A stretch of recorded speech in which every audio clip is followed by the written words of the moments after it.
It began with a single letter, a piece of paper that carried more power than any speech, more warmth than any applause.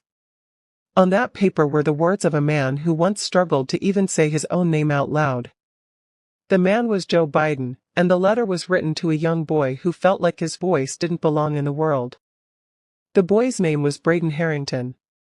Just 12 years old, he was living with a stutter, the same challenge Joe Biden had faced his entire childhood.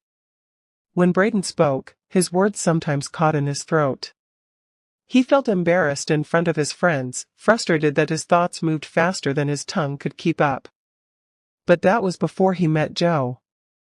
In 2020, Brayden attended a campaign event where he nervously waited in line to meet the man running for president. When Biden noticed him, he didn't rush past or offer a generic smile.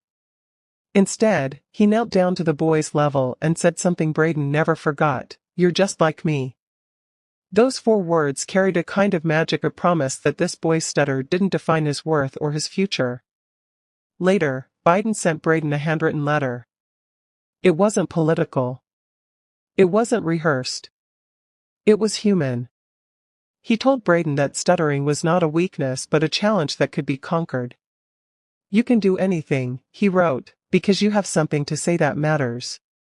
Those words lit a fire inside Brayden. He started practicing, reading speeches out loud, and recording his voice to improve. And then, in a moment that stunned millions across America, Brayden stood on the stage of the Democratic National Convention, his voice trembling but his courage steady, and shared his story with the world. People didn't hear a boy who stuttered. They heard strength. They heard heart. They heard the echo of every child who had ever felt different or small, standing tall in front of the world and refusing to hide anymore. For Joe Biden, that moment was deeply personal. He had spent years overcoming his own speech struggles, reciting poetry in front of a mirror, teaching himself to control his breath and rhythm. He knew what it meant to be laughed at, to feel trapped by your own voice. And now, decades later, he had turned his greatest insecurity into a source of empathy and inspiration. Biden didn't just change policy that day, he changed a life. One letter reminded a young boy that imperfection is not failure, that every voice deserves to be heard, and that even the quietest among us can leave the loudest impact.